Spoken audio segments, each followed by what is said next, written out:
Okay, well, thanks, Josh, for that mercifully brief introduction, and thanks to everyone who made this possible. It's really a pleasure to be here in Zurich, and I congratulate you on your patience. It's been a very long, exhausting, but very stimulating day. So I hope we can follow up with something that'll send us out of here with something to think about. I hope you're up for another 2.5 hours of expo. You know, I will try to make it brief.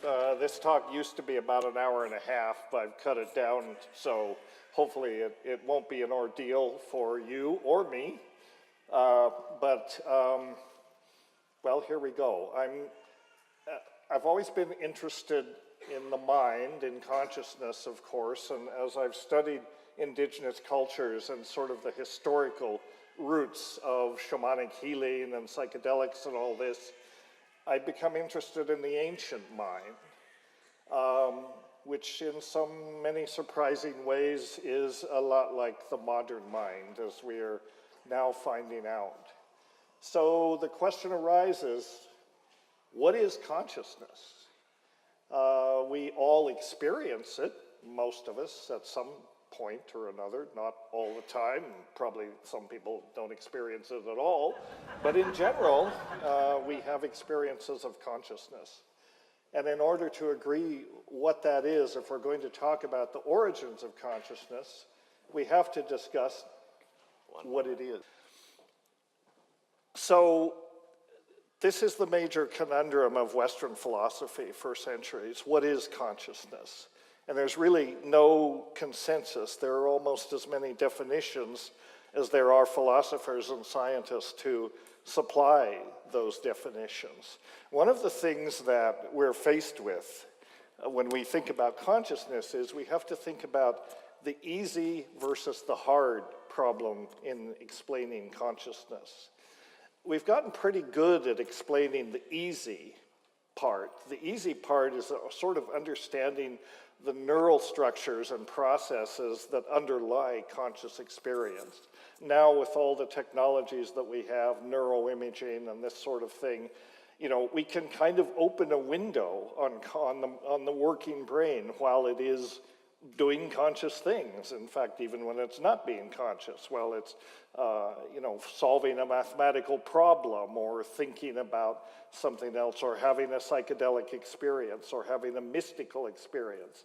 And we can look into that window on the brain and say, well, this part of the brain is lit up and this part over here seems to be suppressed. And, you know, there are definite correlations to the process that the subject can relate. The subject can tell us what their subjective experience is. And then we can say, well, that's interesting. When you were solving a mathematical problem, you know, your frontal cortex was active in this way, or you were interpreting, perhaps a painting, the visual cortex was activated. So we know where in the brain and what the physiological correlates of consciousness are. The bridge that we can't cross yet, or the connection that we haven't made, is the hard part. How do we relate those structures and processes which we can observe from the outside to our internal experience of being conscious beings? That we can't, really. We haven't made that connection yet. And that may be the challenge of neuroscience for the 20th century, the 21st century, is how to make that connections. When am I going to see a machine that not only lets you look into the brain and see what's happening, but you can hook yourself up to the machine and project my thoughts onto that screen there? I don't know if that's even possible or within the realm of technology, but that's both something that probably will be achieved in this century, and it brings up a lot of moral and ethical questions, in fact, as does all this technology. But we're not there yet, and it's not clear, that we will get there.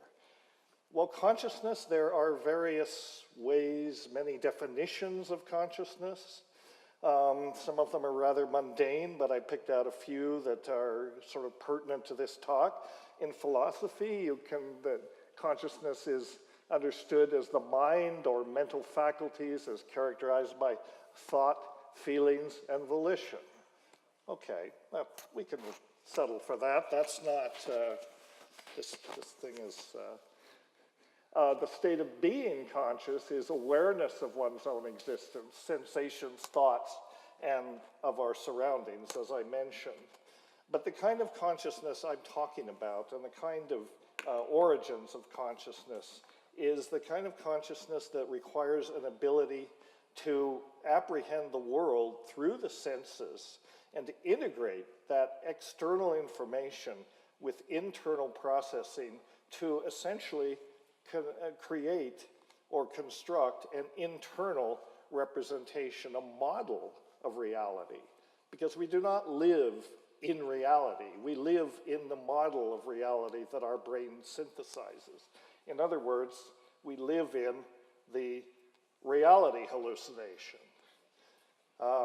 Reality is a crutch for people who can't cope with drugs, so Lily Tomlin had it. But this is the representation of consciousness that I want to speculate. When did we originally develop the ability to take in information through this sensory neural interface here? I don't know if you can even see that light. It's pretty. We get data from the, quote, outside world. We process that in the brain. We essentially think of it as a blender or a kind of computer, like a sound mixer.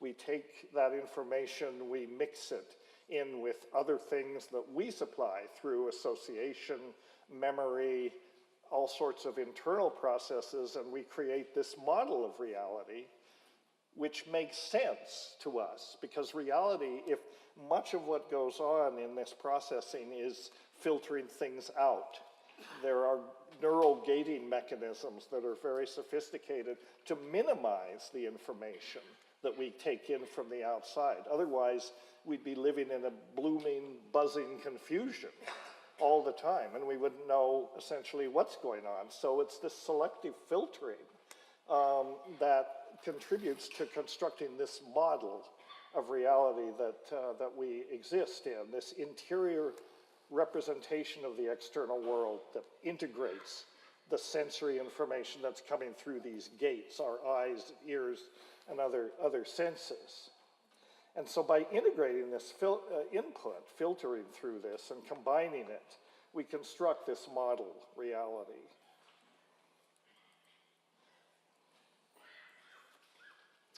And the question then comes up, when did mammals, when did primates, presumably primates, develop this ability? When did this first emerge in the history of life on Earth? Well, in order to speculate that, you have to talk about deep time, really deep time. And if you look at this, this is one diagram of deep time. So the Earth is about 4.5 billion years old, more or less. Life didn't show up until just about 4 billion years, and it wasn't that interesting. Well, one significant event that happened was photosynthesis. And photosynthesis was a big deal, as we will talk about, because that represented plants' ability to make complex organic compounds and also sequester carbon dioxide from the atmosphere and produce oxygen. And the appearance of oxygen in the atmosphere of the archaic Earth was a disaster when it happened, because most organisms at that point were anaerobic. They were sensitive to oxygen. Oxygen was a toxic, corrosive pollutant, and it drove most of the life on Earth at that time, which was microbial life, underground, so to get away from the oxygen. Other microorganisms took refuge inside other cells and became the organelles of cells over the evolutionary time. That was a reaction to the appearance of this toxic gas in the environment that plants were giving off at that time, and other organisms. But as far as the evolution of complexity in life, it really got going, not much more than 500 million years ago. Land plants appeared, land animals, dinosaurs, mammals, flowers, flowering plants about 65 million years ago, the seed-bearing plants. Earliest humans didn't show up until really the last few seconds of time on this evolutionary scale.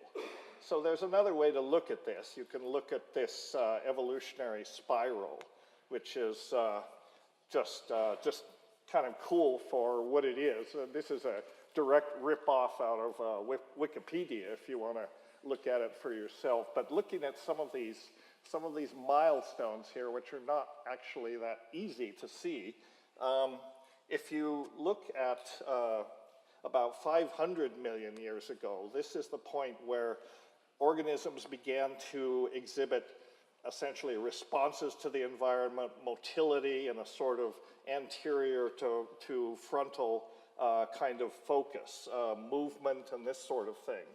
But you don't really see any complexity in the nervous system showing up until you get to about, what? This point here is where the Pleistocene and the Holocene, which is kind of the geological epoch that's coming to an end now. So if you look at that diagram, and I can't really show it at the same time as I show this slide, but there are certain phylogenetic milestones, evolutionary milestones, if you will, in the emergence of consciousness. About 540 million years ago, responses to the environment such as arousal, motility, detection of stimuli, and a response to environmental stimuli began to show up. And this was the end of the Cambrian epoch.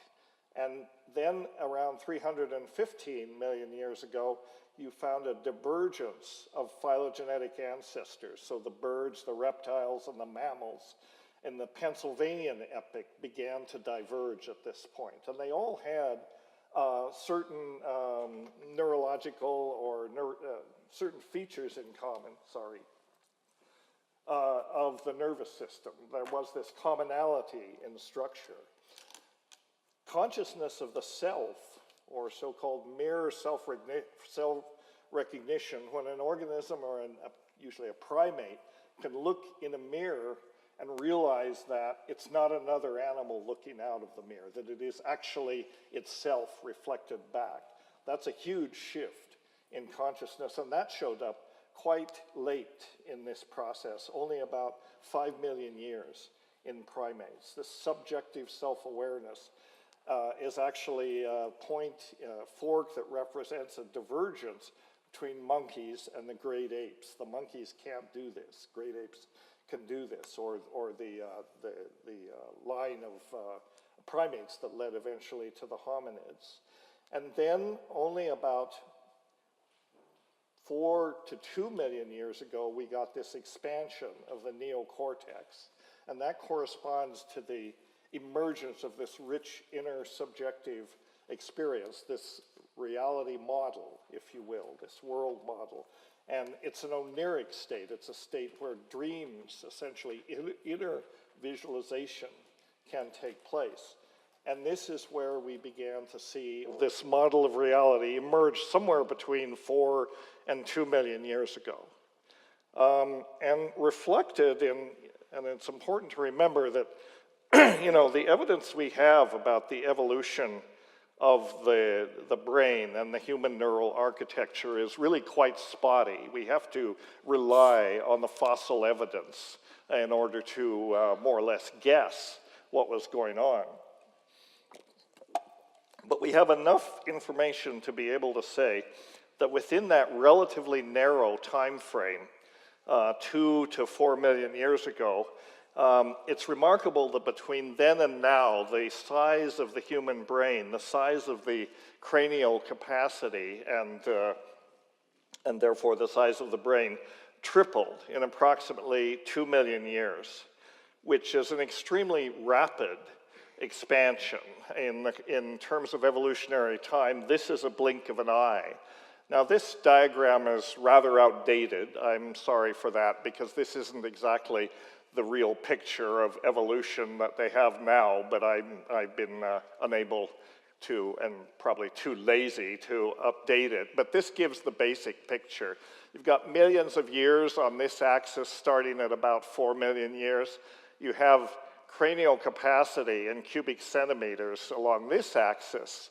And so back here, around 3 to 2 million years ago, these people were not really people, and they were the precursors of modern hominids, but they don't have that special name of Homo. One of the earliest hominids was named Homo habilis, and there are now alternative names for that.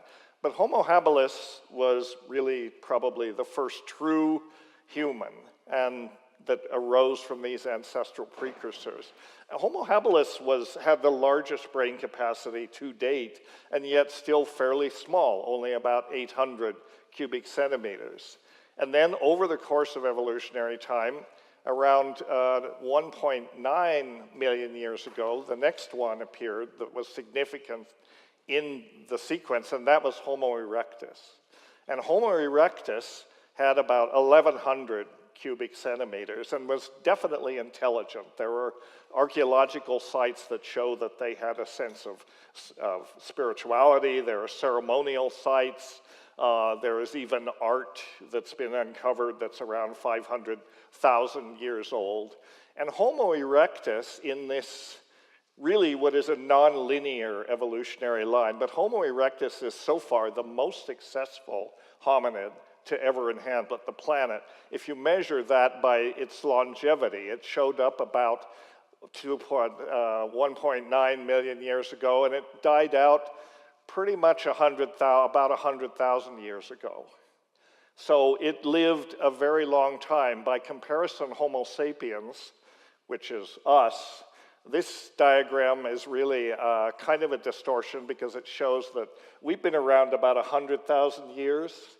Actually, it's more like maybe 250 to 300,000 years that there have been neurologically modern humans on the planet.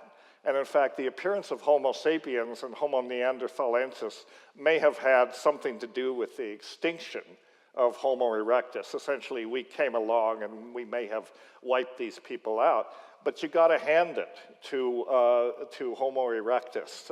You know, it managed to stick around for a long time, almost 2 million years.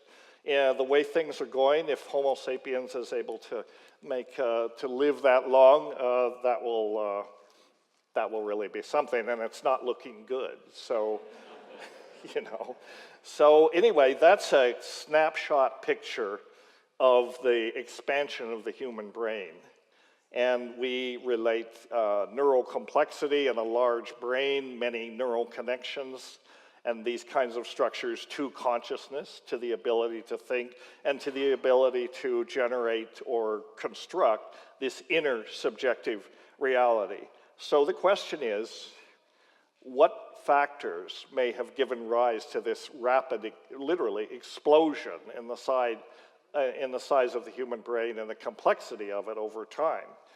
Well, of course, the simple answer is everybody ate mushrooms and got smart, right? Not quite. It's a little more complex than that, but we can delve into that. One of the things that clearly had an influence was the discovery of fire, and not simply the discovery of fire, but the ability to control fire. This had a huge impact on the evolution of humanity at that time because of the things it made possible. Again, there's a lot of guesswork involved, but we can say from different archaeological sites that fire became a controllable technology for hominids about 2 million years ago, 1.7 million years ago. And then there are other archaeological sites that go from there. So we know that early hominids were able to manipulate fire for their own purposes about that, and about that time. And so this was definitely a stimulus to the evolution of consciousness, because with fire, a number of technologies became possible. and that had an impact. The controlled use of fire enabled the invention, for one thing, of cooking. And fire and cooking introduced some enormous benefits into these early hominid hunter and gatherer populations. For one thing, it gave us the ability to extend our human activities into the dark. We didn't have to turn the lights out and do whatever we did before there was fire. I'll let you guess what that probably was. But we could extend our activities in dark. We could do paintings on caves, for example, and that sort of thing. Although one of the sort of persistent conundrums when you look at this process is that the tremendously sophisticated art, the cave art and so on of hominids doesn't show up this late. It doesn't show up 1.5 million years ago. It doesn't really show up for about maybe 100,000 years or 40,000 years is kind of the time frame for these things. So that's a mystery. But one thing that fire did, probably for sure, it provided warmth, obviously, provided protection against predators. For the first time, we had tools that could ward off predators. Cooking expanded the nutritional choices that were available to early hominids, so that fostered omnivory. This was an important step in evolution, the ability to ingest a much wider variety of plants and animals, and I'll touch on that in a minute. It also killed parasites. Cooking meat killed the parasites in meat. And importantly, it softened foods up, whether tubers or meat or whatever. It made it easier to digest. It made it easier to chew. Why is that important? It takes a lot of energy to chew things up. And it leaves less energy for ruminating. So less mastication, more rumination. It enabled us to spend more time thinking and less time consuming energy that would normally go into processing our food. It may also have enabled a transition from an arboreal to savanna habitats. Before there was fire, we were largely an arboreal dwelling species. We lived in rainforests. When we had fire, well, a couple of things. It enabled us to move into savanna habitats, and in some ways, it didn't give us a choice because it was a controlled use of fire until it became uncontrolled. And then, suddenly, we're fleeing out of these arboreal habitats. And and once we got into that savanna environment, we were able to access better sources of protein in the form of the game, the ungulates, and so on that were present in that. So we could use fire to set fire to the plains and drive these cattle-like or animal-like animals into ravines, and then we could have a feast. So it really solved the protein problem for these species once we had that going. And it also enabled a more efficient utilization of complex carbohydrates for the same reason. We could cook the food and enhance the absorption of that. So this fire was definitely a breakthrough technology.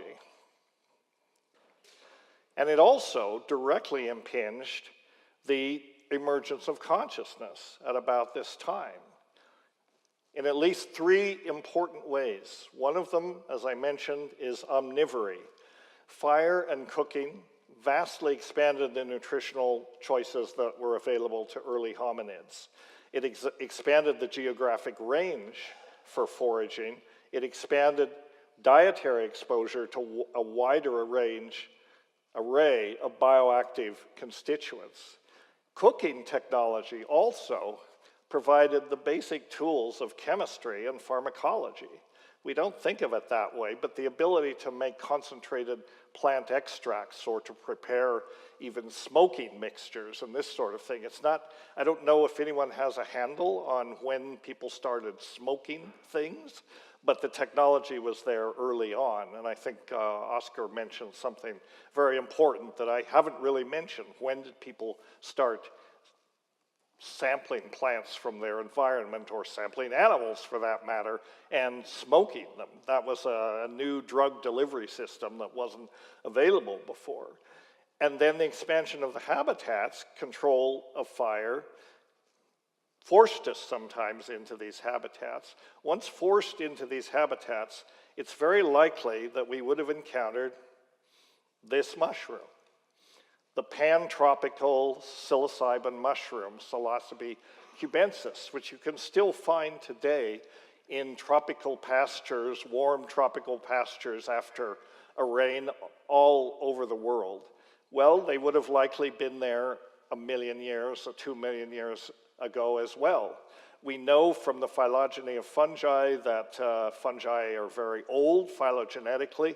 There were probably psilocybin mushrooms around long before there were primates around.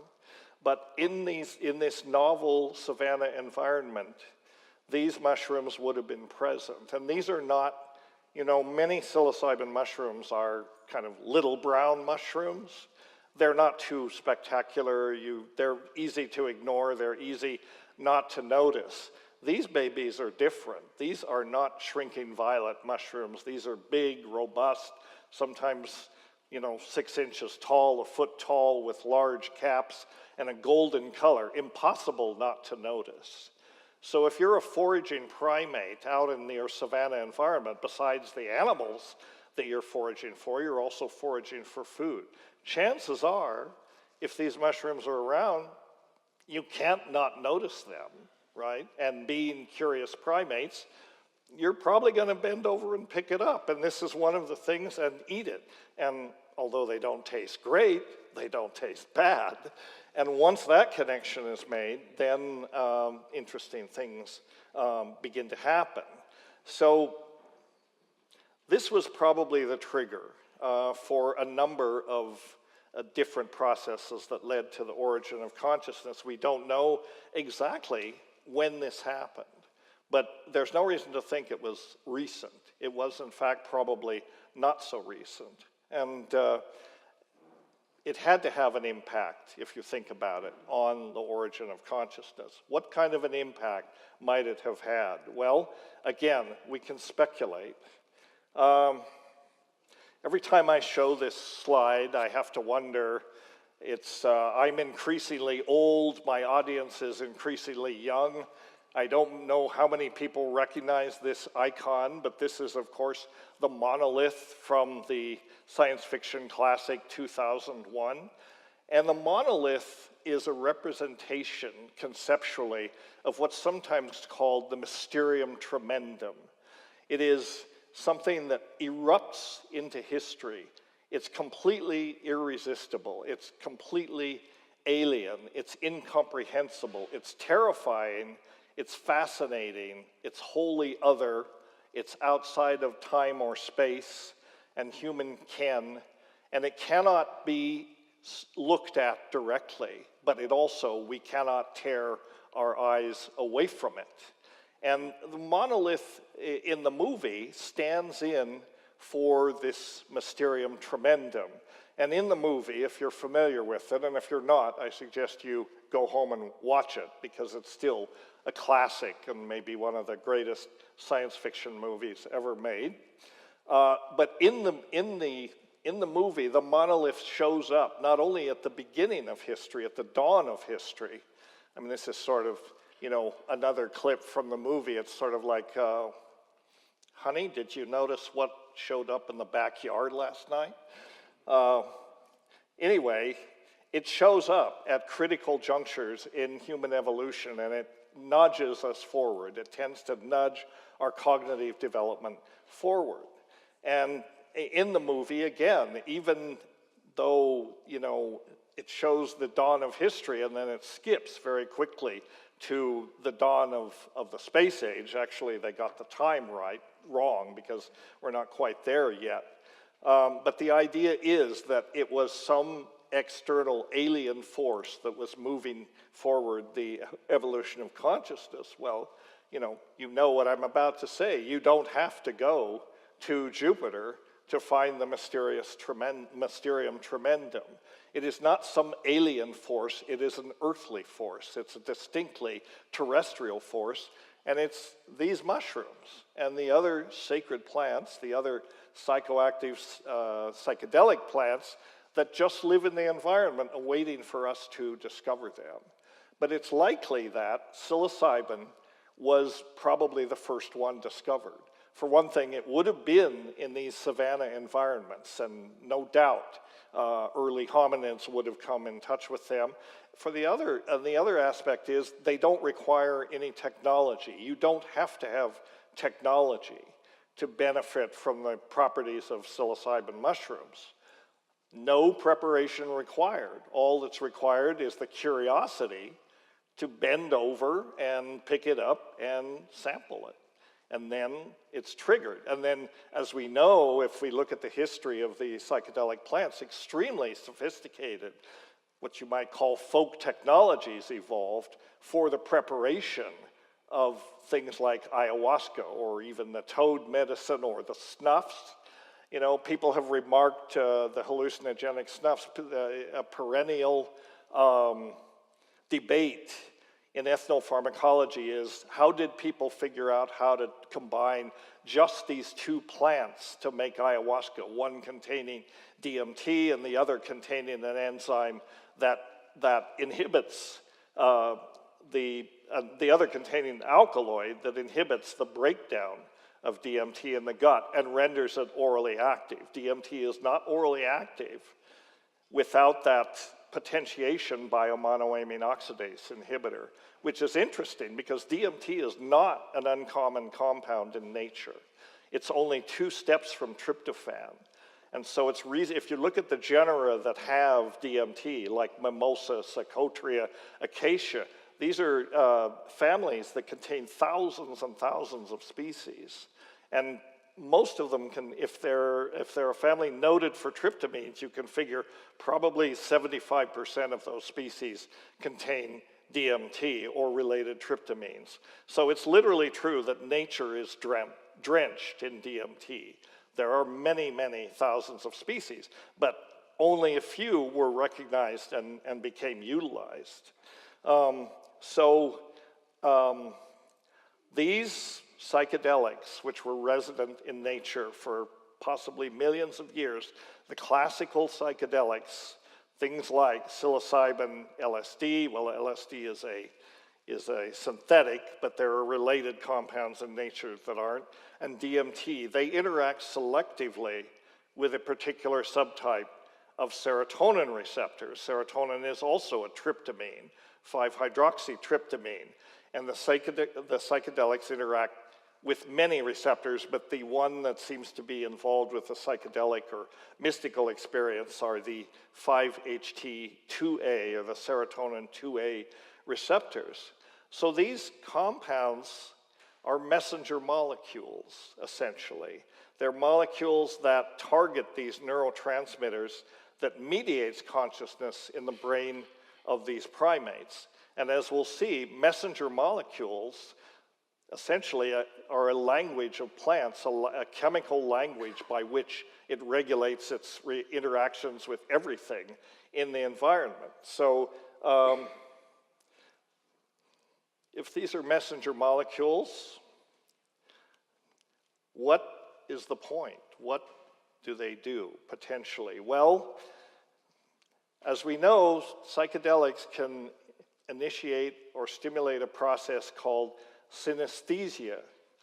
Synesthesia is the apprehension of sensory modalities in different tracks, essentially like the hearing of colors or the seeing of sounds. This is very common in psychedelic states. In fact, synesthesia forms the basis of almost all acoustic technologies in shamanism. And much of the neural architecture of the neurologically modern human brain is dedicated to this, basically a synesthetic ability, an ability to associate what are essentially meaningless sounds with meaningful images and symbols. That is the basis of cognition, and it's a synesthetic process. And it has become so internalized in our neurological functions that we don't even think of it as synesthesia anymore. But it may have been early psychedelic experiences that triggered synesthesia. Essentially, they became a kind of software Psychedelics were a kind of software that taught us language. They taught us how to associate sound, symbol, and meaning. And this is essentially the neural hardware that was the software that was the ability to train, in a sense, what we're postulating, to train this very complex human brain with the ability to create this reality hallucination, this model of the world, and essentially a consensual reality in which symbols and ideas, abstractions expressed through language are as real as the external world. We are immersed in an ocean of ideas.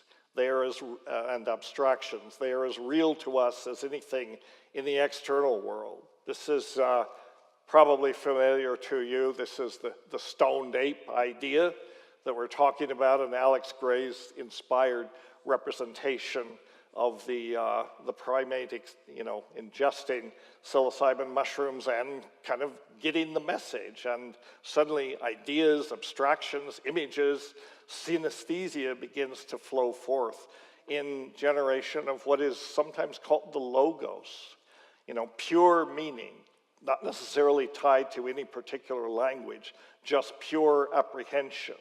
And that is what the psilocybin mushrooms may have triggered. And as a result of that, it's given rise to what I sometimes call the problematic primate. We are the only human species, we are a complete anomaly in the order of nature. We're the only species that has a complex language. We're the only species that utilizes technology in a very complex way. I'm not really talking about birds using sticks to dig termites out of logs, where our technological facility goes quite a bit beyond that. We're the only species, importantly, we're the only species that's able to store information outside of ourselves through oral traditions and later through writing and art and other forms of expression. We can store this information and we can transmit it geographically across space and historically down through time. No other species on the planet does this as far as we know. And so we have created this artificial world, this model world. It's not artificial. It's actually quite useful because it is a reflection of this unknowable reality that we inhabit, but it's still enough of the external information has been suppressed that we can make sense. So this preoccupation and this dwelling in a world of symbols and abstractions is really the foundation of human culture. Without language and without abstractions, there is no culture. And culture, complex culture, is what makes us different from all species on the planet. Culture is an edifice that's composed of art and science and religion and magic and myth and medicine, technology, folklore, law, all of it. And that sets us apart from these biological species, and it's clear that if it weren't for language, we would not be a cultural species. And the language is critically dependent on the complexity of the human brain. So much neural architecture is involved with the generation and the comprehension of language. You can ask any neuroscientist, these structures are quite well advanced and not so advanced in non-human primates. Okay, so that's kind of the evolutionary picture that we have, and that's the situation that we find ourselves in now. So let's put that in our back pocket for the moment, and let's talk for a bit about plants. Because we evolved in a very chemically complex environment, especially when we became omnivorous and then able to add a great variety of plants to our diets. And plants do some wonderful things. And among maybe the most wonderful thing that plants do is they can photosynthesize. They have mastered this trick, if you will, to take carbon dioxide and water and sunlight and use those chemical precursors to make complex organic compounds. And so from these simple precursors, they can generate an enormous variety of organic molecules. And incidentally, for us, and of particular importance in these days, is in the process of doing that, they also are the main factor that is sequestering carbon dioxide out of the atmosphere and maintaining the equilibrium of gases in the atmosphere. So this is one reason why we might want to think again when we start cutting down the rainforests, because the tropical rainforests are one of the largest sinks for carbon on the planet, and it's estimated that the burning of the rainforest is responsible for about 30% of global carbon emissions. So not only are that sink is being destroyed, but all that sequestered carbon is also being released into the environment. So this is a problem, and again, this is sort of the reflection of how, what a shallow and unthoughtful way we think about these processes. And coincidentally, one of the byproducts of photosynthesis, conveniently for us, is oxygen. And the same corrosive gas that drove the archaic bacteria deep into the earth happens to be the oxygen that complex organisms need, and we assume we're complex, and we need oxygen too. So if you look at this in some detail, there's an interesting thing going on. So, and I don't know if this is so clear, but you got your precursors, carbon dioxide and water and sunlight, and through light harvesting pigments such as photosynthesis, such as chlorophyll, they're actually able to take water and ionize water. Use the energy to ionize water at low temperature. We would think of it as a very low energy reaction, and it is, but they can use the hydrogen from that to reduce carbon dioxide. Initially, into simple carbohydrates, simple sugars, and this sort of thing. And then from that, it spins off through different biosynthetic pathways. And these are giving rise to essentially the molecules of life. Amino acids, nucleotides, lipids, different pigments, sugars, of course, all of these things.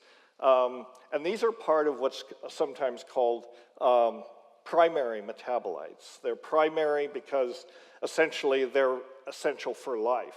Pretty much all organisms have to have these things in order to be organisms. They either make them themselves, or they get them from plants, or they get them from eating animals that ate plants. For example, the aromatic amino acids, phenylalanine, tyrosine, and tryptophan, which are the precursors for the neurotransmitters like dopamine and serotonin, we don't make those things anymore. We don't make those amino acids. That's why they're essential. We have to get them from animals that ate plants or get them from the plants themselves. So it's interesting that these important precursors of the neurotransmitters that mediate consciousness in our brain actually are plant molecules, ultimately, which is kind of interesting. But plants don't stop there. They also generate a tremendous number of so-called secondary compounds. Well, why are they secondary? Are they not important? They're secondary. It's a bad word. It's a poor terminology. They're called secondary compounds because they don't occur universally in all plants. They found in specific genera or species or often families. So we know that they're not essential for life because not all plants make them. But all plants make some kind of secondary compound, and the categories are interesting. Things like nitrogen-containing secondary products like alkaloids. And alkaloids are, as you know, the source of many medicines. Alkaloids are economically important to us. And most of the psychedelics that we know of are alkaloids.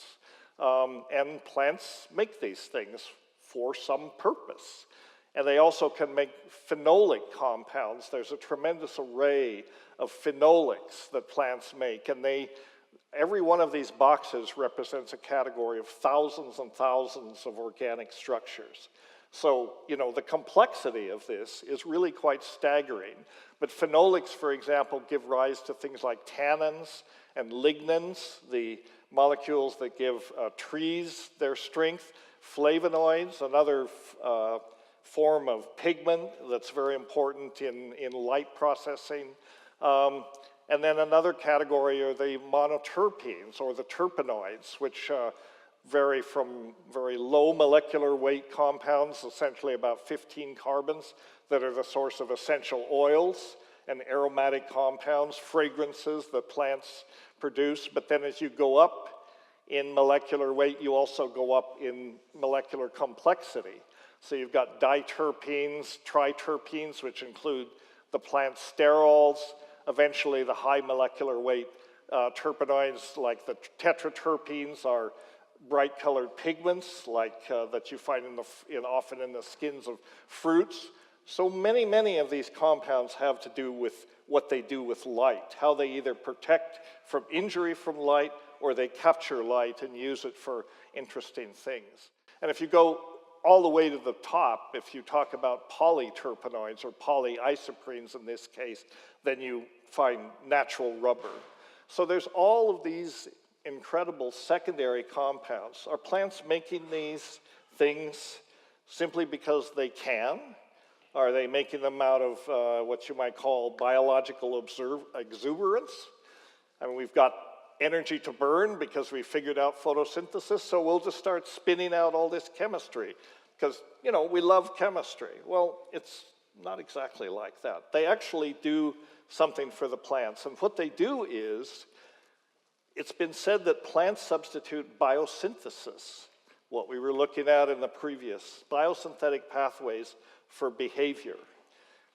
Most animals respond to their environment through behavior. They can flee from danger, or they can stay and fight. Plants don't have that option. They're stuck in one place. They have to deal with their environment in some other way, and the way they deal with it is through chemistry. Plants, the language of plants, if you will, is chemistry, and they use this chemistry to mediate their relationships with plants and everything else in their environment in various ways. They use it to mediate their interactions with other plants, with fungi and microorganisms in the soil that may want to either attack the plant or sometimes form associations with the roots, which are called mycorrhizal symbioses. They mediate relations with insects. All of the pollination biology that we find in the flowering plants is basically highly mediated through chemical processes.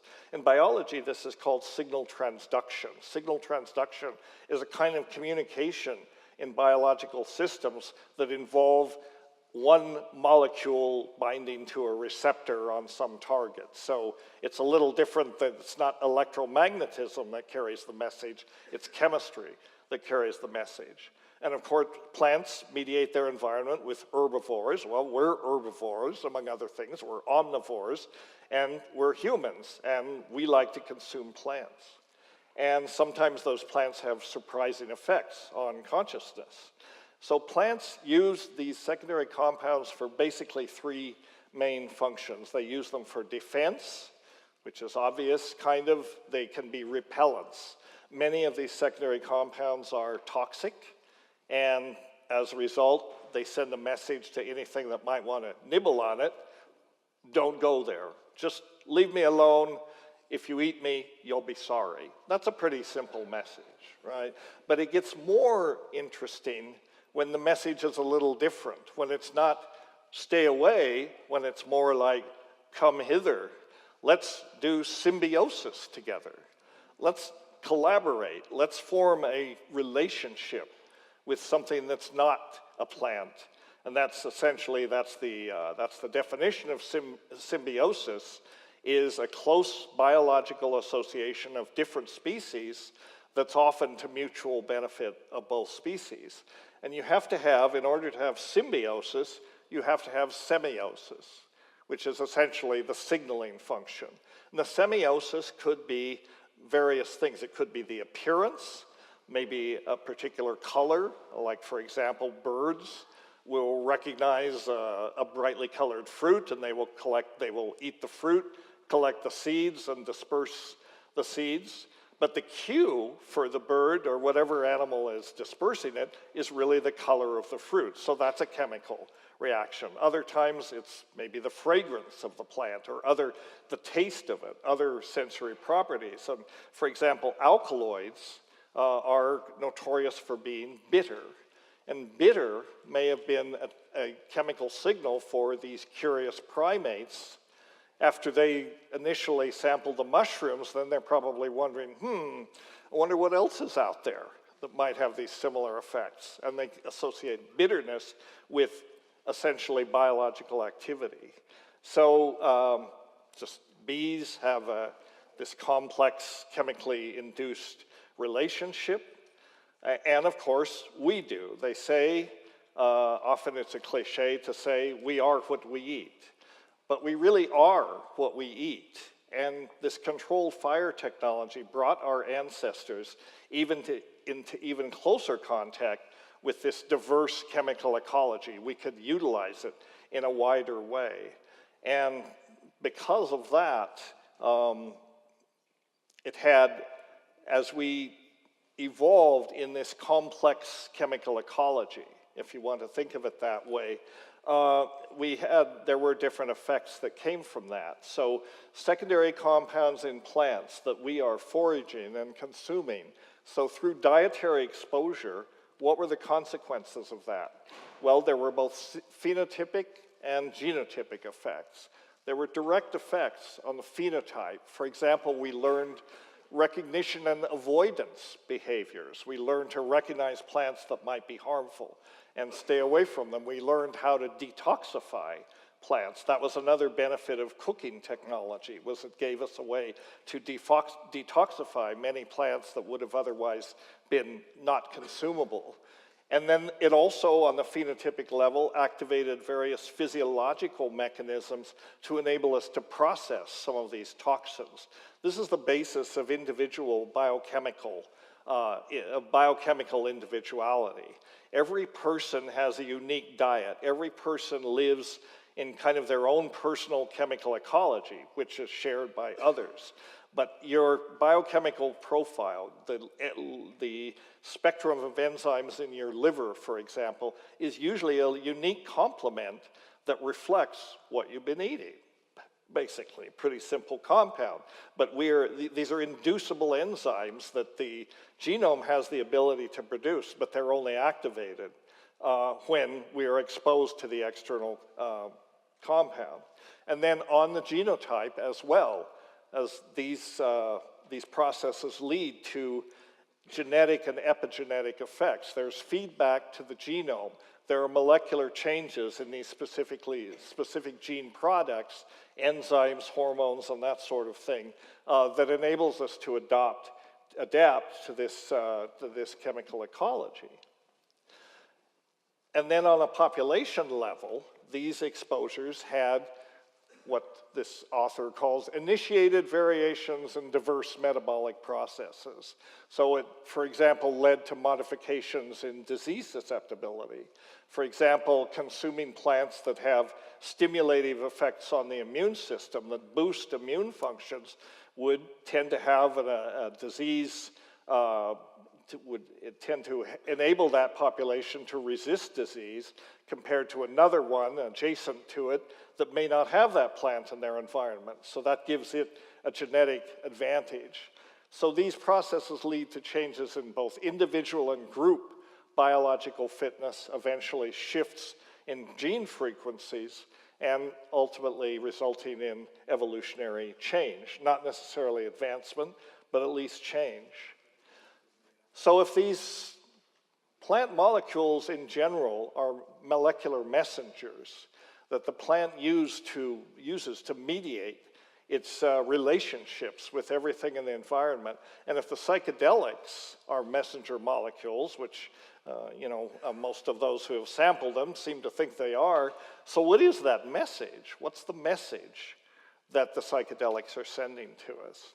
The message is actually several things, but the main message is symbiosis, baby.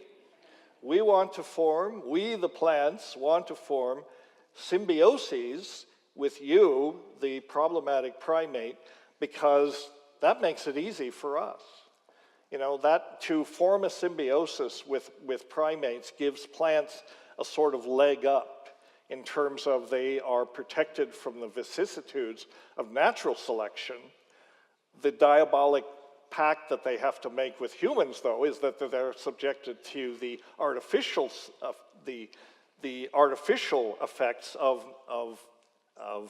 essentially our selection of plant, our modifications of their genome. But that's a pact they're willing to make, apparently. And it's interesting when we think about this, because we think, well, humans first discovered all these useful plants. Then they figured out how to grow these plants. They domesticated these plants, right? And then they could grow them, invent agriculture and this sort of thing. But you can turn that equation around and think, well, actually, the plants probably figured out we're going to domesticate these primates and get them to do our work for us, get them to grow us and disperse us and protect us. So this is actually a diabolical plan on the part of the plants to enslave the human species, right, to agriculture, and that's one way to think of it. Other important messages that the psychedelic experience brought to us, one of them, which comes up again and again in this historical juncture, is wake up, you monkeys, you're wrecking this place. And as we know, psychedelics stimulate a renewal of ecological consciousness and a sort of understanding or re-understanding of our relationship with nature. And over historical time, we have become estranged from nature, largely in the West because of the Abrahamic religions which teach us to devalue nature. I mean, they teach that nature is for us to use and exploit. That's not a model that's going to be sustainable, and we're now seeing the consequences of that. The second message, you monkeys only think you're running the show. I got this one strongly on one of my first ayahuasca trips when I had a powerful, visionary reenactment of photosynthesis. And that's true when you think about it, because the plants are running the show, because the plants are sustaining life on Earth. Without this process of photosynthesis, we would not be here. Importantly, the psychedelic plants remind us about how little we know. We're often arrogant about science, arrogant about our technology and our cleverness. It's important to step back and realize what a tiny fraction of the universe of phenomena there is that we understand compared to what we don't understand, what is left to know. Most of the universe remains a mystery to us. And another important reminder that the sacred plants bring to us, never forget your monkeys. You know, we are monkeys, and by that what I mean is in some ways we're special, but we're also part of this evolutionary sequence that has started with early hominids. And psychedelics foster what might be called the mystical worldview. Characteristics of the mystical experience in psychedelics are a direct experience of a transcendent other, a feeling that the direct experience of this mysterium tremendum, this terrifying, fascinating, yet profoundly meaningful mystery.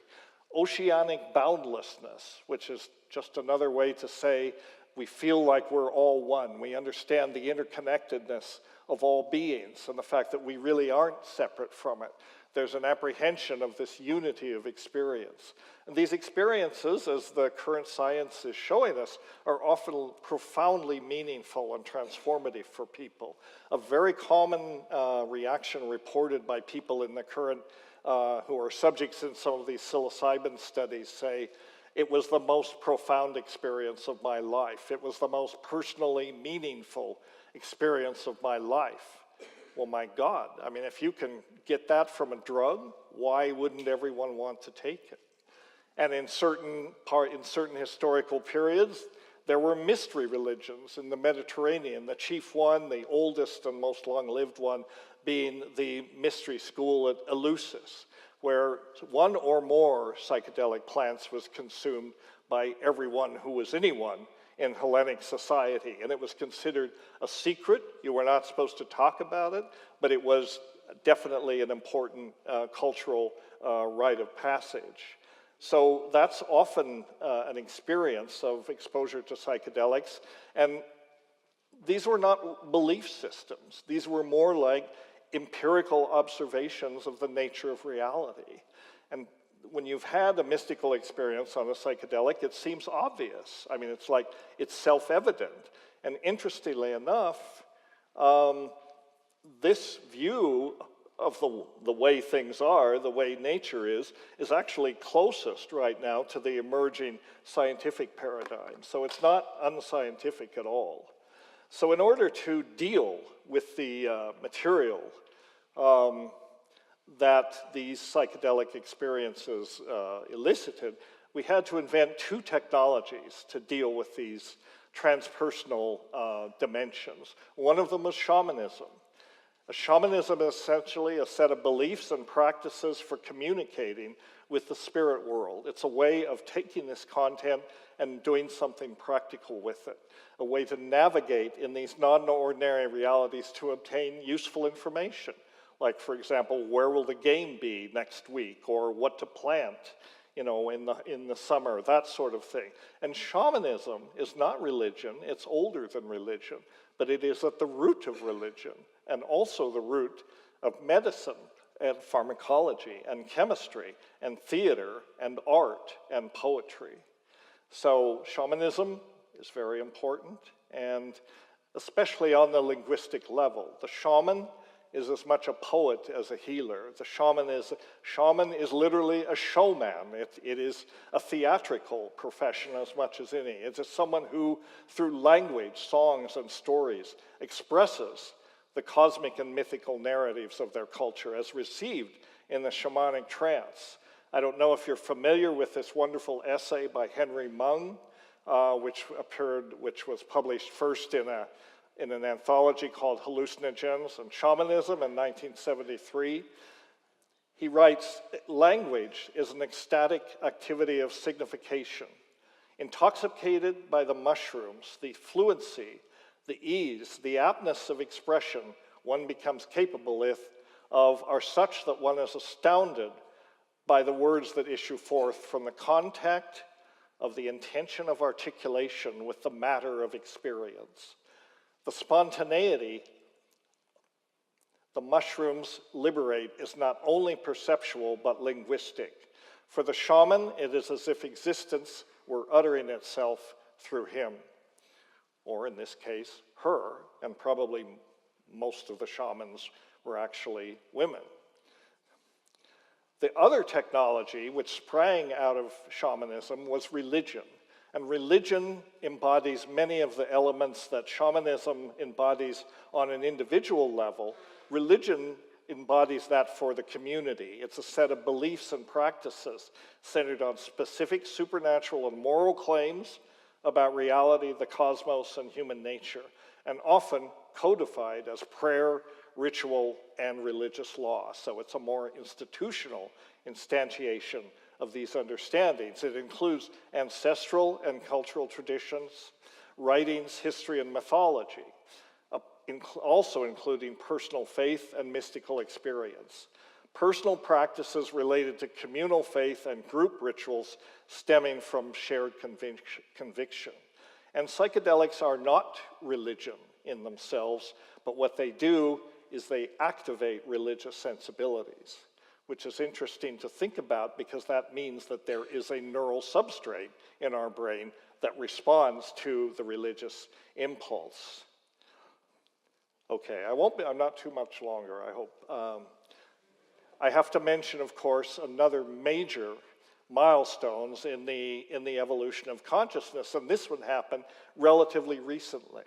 But the discovery or invention of agriculture, whichever one it was, is at least as important as the development of the controlled use of fire. Probably not quite as important as the discovery of psychedelics, but still pretty important, because this enabled us to shift from hunter-gatherer existence to an agrarian existence. And in a sense, agrarian societies can be seen as a formalization of this alliance with plants, this symbiotic relationship that we formed with plants.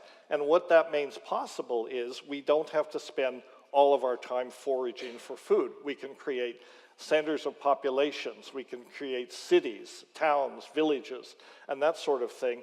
And by transiting from this nomadic to this sedentary or more sedentary lifestyle, we were able to stop relying on wild plants. We were able to modify the plants that we cultivated to be more to our taste, changing maybe sometimes their pharmacological properties, sometimes their gustatory or olfactory properties. I mean, a good example of that contemporarily is look at what we're doing to cannabis. I mean, there are so many different strains. You know, these are artifacts of human invention now. And so agriculture enabled us to actually literally root in a particular place. And out of this developed complex civilizations, which of course were based on language, and especially at this point, written language, as well as oral traditions. And this formalization of the symbiosis enabled us to flourish, to invent division of labor, institutions, specialization, all of these things that we associate with culture. So it was in agriculture enabled the transition almost literally into a cultural environment. And cultural evolution, which works on much shorter time frames than biological evolution, kind of took over. And now we are seeing the effect of this accelerated evolution. Biology is not so relevant anymore to evolution, because in the process of inventing culture and technology, we've even taken that over. I mean, we control our own DNA. We control the DNA of other organisms. You can say whatever you want about it, but that is the reality. So we're reaching right into the genome of ourselves and everything else on the planet and making those modifications. If we didn't have culture, we wouldn't be doing this. What the consequences of cultural evolution are, it's hard to say, but you know, we can imagine a lot of dire consequences. For example, we're in the Anthropocene era. We're, you know, we have transited out of the Holocene, which is the last one that included the Ice Age, really started about 12,800 years ago. Now we're in the Anthropocene era, that era of geological period where human activities have a powerful effect on the global environment. And as we can see from this image, we are busily dismantling the homeostatic systems that keep the planet running. The planet is a complex organism. The Gaia hypothesis, which you've all heard about, is not woo-woo science. It's actually very well-supported geophysics, that the processes of life are maintaining the global environment in a way that is compatible with life.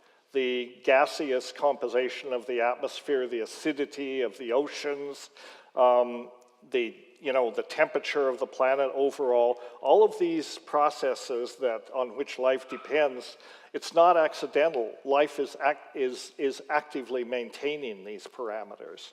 But then, being problematic primates and really carried away, if you will, with our own cleverness and creativity, we're busily dismantling these processes. We're working as hard as we can to reach a tipping point where we cannot go back to equilibrium. The planetary system tends to be metastable. It tends to return to equilibrium even when seriously disturbed. And if you look at the history of life on Earth, we know there have been epochs where 95% of living things on the planet were completely wiped out. And yet, here we are. Usually those transitions represent moments in evolutionary time that are followed by tremendous flourishing in diversification. But there's never been anything like the primates, so we can't really predict what the effect will be. Hopefully we will wise up in time to stop doing what we're doing. But we are, in a sense, at the end of history. We are a historical species because of our technology, our language. We can remember our history. We know that we have a history, and we're haunted by this notion that inevitably history will end, that in fact it is coming to an end. History is a product of language and culture. No other species in nature dwells in historical time. No other species can anticipate the end of history or the end of their own individual death or the death of the species. And yet in our historical era, we have become practically obsessed with these ideas. Only humanity, the curious monkey, does that. And in the early years of the third millennium, speculation regarding our eventual fate and the earth that we are rapidly destroying has reached the level of a cultural preoccupation, if not an outright obsession.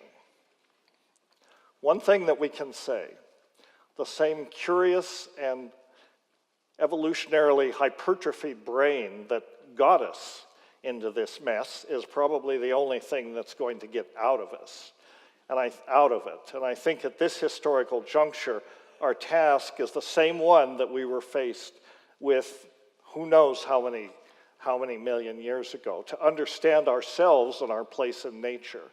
And it's the same tools that brought this to our attention, that made us ask these questions before we really could claim the name of Homo sapiens, that are still there. They're still teaching us. Indigenous people have considered these sacred psychedelic medicines as teachers. And in fact, we have only learned part of the lesson, and maybe not the most important parts. So we're still working on this.